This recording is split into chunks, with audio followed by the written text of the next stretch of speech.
I still keep the ticket stub from the day he left, tucked inside the lining of my winter coat like a secret scar. It's faded now, the ink bleeding into the paper, but I can't throw it away. Every time I reach for gloves, my fingers brush the edge and I'm right back on that crowded bus, the one where I decided to ruin him. It was supposed to be simple.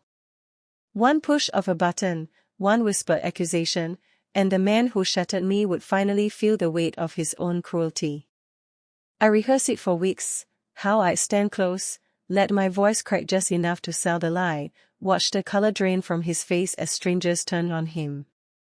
I wanted him to know what it felt like to be powerless. I wanted him to beg.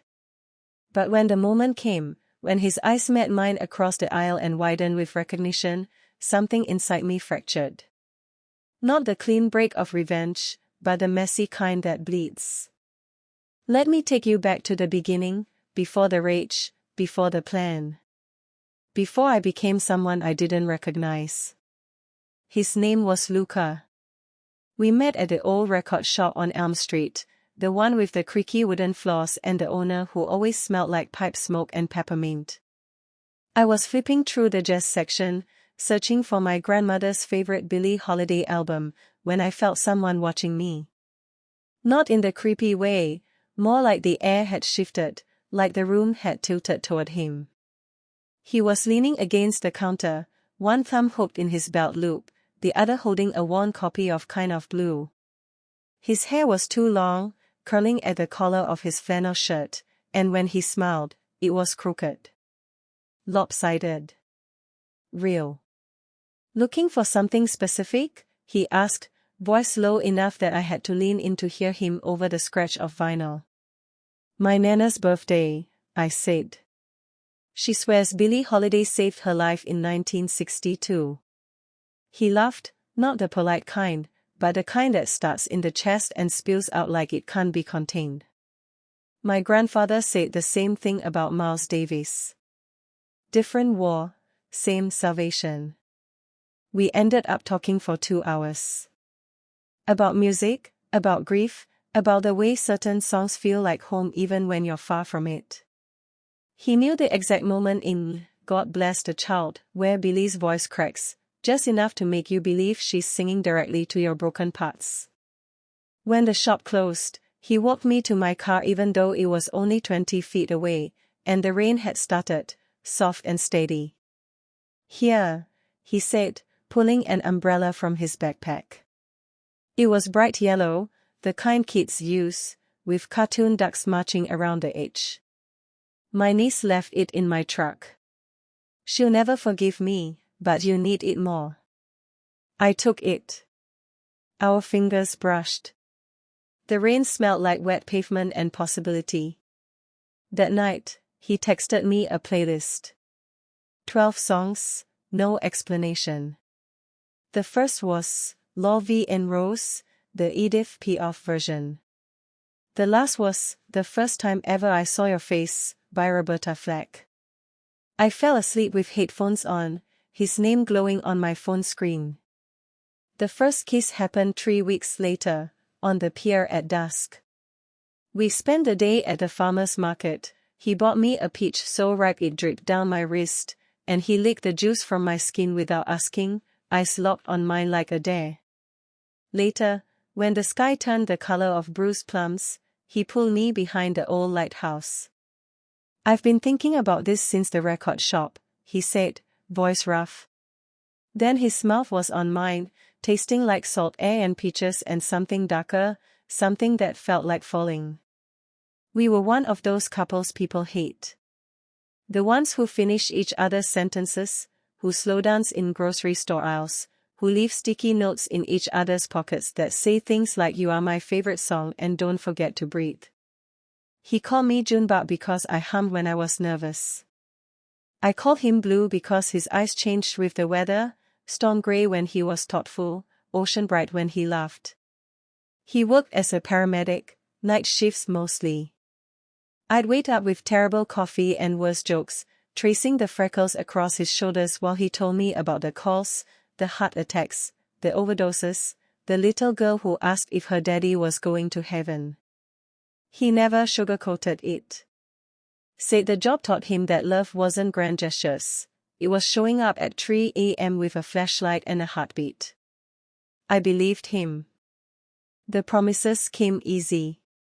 Under the stars at the abandoned drive-in, lying in the bed of his truck with a blanket that smelled like pine needles and motor oil.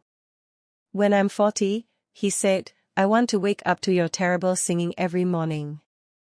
I want to argue about whose turn it is to take out the trash. I want ordinary with you. I traced a scar on his ribcage, a souvenir from a car accident when he was 16.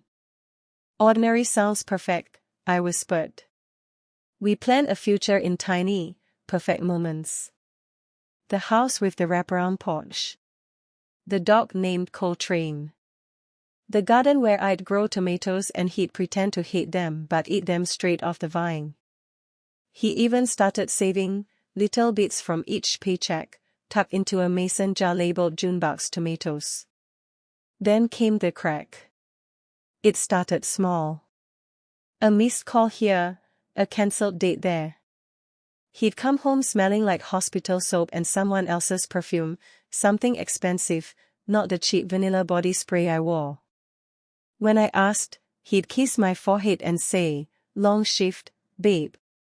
Let's not fight. But I felt it, the distance growing like frost on a window pane. The way he'd flinch when his phone buzzed. The way he stopped leaving his wallet on the nightstand. The night I found the messages, I wasn't looking. His phone was charging on the kitchen counter, screen lighting up with a name I didn't recognize. Sarah. The preview showed a heart emoji. Just one. But it was enough.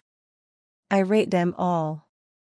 Every late night thinking of you and can't wait to see you again. Every she doesn't understand me like you do. Every lie he'd told me while I slept beside him, believing his breathing was the safest sound in the world. When he came home, I was sitting at the table with the phone in front of me like evidence. He took one look at my face and knew. Junebug. Don't. My voice cracked like thin ice. Just tell me how long. He sat down heavy, elbows on knees, head in his hands. 4 months. 4 months. While I was planning our garden, he was planning his exit. She's a nurse at the hospital, he said. It just happened. I laughed, sharp, ugly. Love doesn't just happen, Luca. You chose it. Every day, you chose her. He reached for me, but I jerked away. I was going to tell you. I swear. When? I stood up so fast the chair clattered backward. After you moved out. After you married her and had the 2.5 kids and the golden retriever. When were you going to tell me that everything we built was a lie? The fight lasted hours. Words like weapons. Selfish. Coward. Liar. He cried. I didn't. Not then. He left at dawn. Packed a duffel bag while I stood in the doorway, arms wrapped around myself like I could hold my ribs together. The last thing he said was, I'm sorry, June. I never meant to hurt you. The door closed. The silence was deafening. For weeks, I was a ghost. Went to work, came home, stared at a mason jar still sitting on the counter. Junebug's tomatoes. I smashed it against the wall. Glass and pennies everywhere. I didn't clean it up for a month. Then came the anger. Hot and clean and clarifying. I started following his new life on social media, couldn't help it. Sarah posted everything. Their coffee dates. Their weekend trips. The way he looked at her like she'd hung the moon. The way he used to look at me. I hated her. I hated him. I hated the version of myself that still checked my phone at 2 a.m. hoping for a text that would never come. The revenge plan formed slowly, like frost. I see him on the bus. He took the 7:15 every morning to the hospital. Same route, same seat by the window. I started riding it too, 3 rows back, hood up, watching. Learning his new routines. The way he always bought coffee from the cart lady and tipped too much. The way he scrolled through photos on his phone with this soft, private smile. I'd tell the truth, I decided. But louder. I stand up in that crowded bus and say, this man cheated on me for 4 months. He lied to my face while planning a future with someone else. He's not who you think he is. I'd watch the whispers spread. Watch his perfect new life crack open. I rehearse it in the mirror. Practice the tremble in my voice, the tears that would come on cue. I wanted him to feel small. I wanted him to feel seen. The day I did it, the bus was packed. Standing room only. I wore the yellow duck umbrella pinned inside my coat like a talisman. When we hit the big intersection, I stood up. Excuse me, I said, loud enough for the whole bus to hear. I need to say something. Heads turned. Luca looked up from his phone, and our eyes locked. For a second, I saw panic, raw and real. Then something else. Recognition. Regret. I opened my mouth. But what came out wasn't the speech I'd practiced. This man, I said, voice shaking, saved my life once. The bus went still. He pulled me from a car wreck 2 years ago. I was trapped, bleeding, and he stayed with me until the firefighters came. He held my hand and told me stories about his grandfather's jazz records until I stopped being scared. I swallowed hard. I love him for that. I love him for a lot of things. Luca's face crumpled. I thought I came here today to ruin him, I continued. To make him feel what I felt when he left. But standing here, I realized something. I stepped closer, close enough to see the tears in his eyes. You already feel it. Every day. Don't you? He nodded, just once. The bus doors opened at the next stop. People were staring, some crying, some filming. I didn't care. I looked at him one last time. I hope she makes you happy, Luca. I really do. But I hope you never forget what happiness costs you. Then I got off the bus. I didn't look back. 3 months later, a letter came. No return address, just my name in his handwriting on the envelope. Junebug. I quit the hospital. Couldn't stand the way people looked at me after the bus. Not because they judged me, because they pitied me. You were right. I feel it every day. Sarah left. Said she couldn't compete with a ghost. Maybe she was right. I'm moving to New Orleans. Starting over. The mason jar is in my truck, cleaned the glass out, kept the pennies. Figured I'd plant tomatoes when I get there. In your honor. I don't expect forgiveness. I don't deserve it. But I needed you to know, I'm trying to be the man you thought I was. The one who stayed. Play, God bless the child, when you think of me. The part where Billy's voice breaks. That's where I live now. Blue. I read it on the pier where we had our first kiss. The sun was setting, same bruised plum sky. I cried, not the pretty kind, but the ugly, snot-nosed kind that leaves you hollowed out and strangely light. I still have the ticket stub. I still have the yellow umbrella. But the mason jar?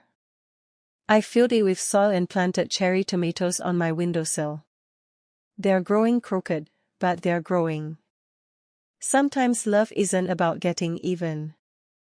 Sometimes it's about letting the person who hurt you carry the weight alone. Sometimes healing looks like walking away with your head high and your heart in pieces, knowing you chose kindness when cruelty would have been easier.